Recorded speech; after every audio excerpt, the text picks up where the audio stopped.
大家好，今天我们要聊聊一个非常重要的话题，如何理解别人的情绪。这听起来似乎很简单，对吧？毕竟我们每天都在跟人沟通，无论是跟家人、朋友、同事还是伴侣。不过，现实情况真的是这样吗？比如说，你的朋友对你说我没事，你相信了吗？你的女朋友对你说我不生气，你是不是就当她真的不生气了呢？恭喜你，你刚刚活活把自己送进了地雷区。情绪理解有时候比我们想象的更复杂。我们每个人都有自己内心的情感，而这些情感未必会直接表现出来，有时候表面上看不出来，但内心其实波涛汹涌。今天我们就来深入探讨一下，如何更好地理解他人的情绪。这不仅能让你在人际关系中游刃有余，还能避免那些不必要的误解和争执。第一点，观察非语言讯息。很多时候，人并不会直接告诉你他们的感受，而是透过非语言的方式来表达。这些非语言讯息其实比语言更能透露一个人的真实情绪。有一次，我和朋友一起坐在咖啡厅，他的脸色看起来有些闷闷不乐。虽然他嘴巴说我没事啊，我很好啊，但是他的语气和表情根本不像是在说实话，感觉就像是刚从战场上爬回来一样。我不甘心就这样放过，于是我决定做一个小小的实验。我问他，太好了，那我们来跳个舞吧。他瞬间翻了白眼，然后说，拜托，别烦我。这时候我才确定他真的有事，并且这事还不小。这个例子告诉我们，当我们想要理解别人的情绪时，首先要注意的是他们的肢体语言，皱眉、眼神闪烁，这可能代表着不安或怀疑；手背交叉、身体后倾，这通常是防备或拒绝的表现；叹气、肩膀下垂，这可能表示沮丧或疲惫。第二点，换位思考、共情。有时候理解别人并不是单纯的听他们说什么，而是要站在对方的立场来感受他们的情绪，这就叫做共情。我们每个人都会有情绪低落的时候，对吧？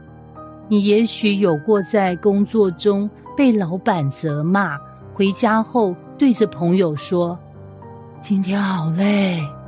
这时候，如果你的朋友回应你，别想太多啦，这是很正常的，你会有什么感觉呢？是不是会觉得，这是安慰吗？还是你在敷衍我啊？可能你心里会想，你这是安慰吗？你干脆说你闭嘴好了。其实真正的共情是理解对方的情绪，而不是急着给出建议或解决方案。当你的朋友跟你说他心情不好时，不是每次都需要你提出解决方法，有时候他只需要你听他说话，给他一些情感上的支持。情境演练，如果你的朋友告诉你他因为被老板骂，心情不好。错误的回应可能是：这很正常啊，谁不会被骂？但正确的回应是：听起来你今天真的很不好受，发生了什么事情了？这样的回应可以让对方觉得你是理解他的情感，而不是再简单的给他一个理由去平息他的情绪。第3点，积极倾听。很多时候我们在听别人讲话时，其实并不是在专注听他们的情感表达，大多数人是在等对方讲完，好让自己有机会发表意见。我们有时候会听，但并没有听进去。而真正的倾听是要集中注意力在对方的话语中，并给予合适的回应。互动示范：朋友，最近真的压力好大。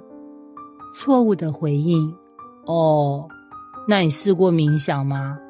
正确的回应：怎么啦？是工作还是生活上的事啊？看到了吗？我们常常急着给建议，而忽略了理解对方的情感。如果你的朋友正在发泄情绪，这时候的关键是让他感觉你在听，而不是立即给他解决方案。第4点，确认对方的感受，而不是急着解决问题。有时候我们误以为对方在表达情绪时，其实是希望我们帮忙解决问题。但事实上，很多时候他们只需要的是理解和情感支持。举个例子，你老婆跟你抱怨，今天真的超累。如果你立刻回应，那你早点睡就好，这时候你可能会被踢下床。其实这样的回应并不是真正的理解对方的情绪，反而可能会让对方觉得你不在乎他的感受。正确的回应应该是：今天发生了什么事，让你这么累？这样的回应会让对方感觉到你在听他，理解他的情绪，而不是在推卸责任或给出不必要的建议。第5点，考量对方的个性与背景。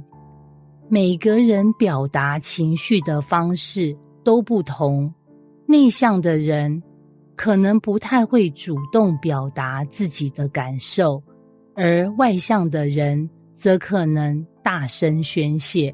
了解这些差异，可以帮助你更好地理解别人的情绪。例如，你的内向朋友对你说，最近有点烦。如果你急着说，怎么啦？快说！这样的反应可能会让对方感到压力，甚至觉得不舒服。相反的，正确的回应应该是：如果有需要聊聊，我都在。这样的回答不仅能让对方感觉到你尊重他的节奏，还能让他感到放松，不会觉得有压力。结语：所以如何理解别人的情绪呢？总结来说，这是一次自我修炼。我们不仅要学会观察和聆听，还要学会如何站在别人的角度来思考。记住，有时候真正的理解胜过千言万语的建议。学会真正理解别人的情绪，不仅能帮助你在人际关系中建立更深的联系，也能让你更好地关爱自己和他人。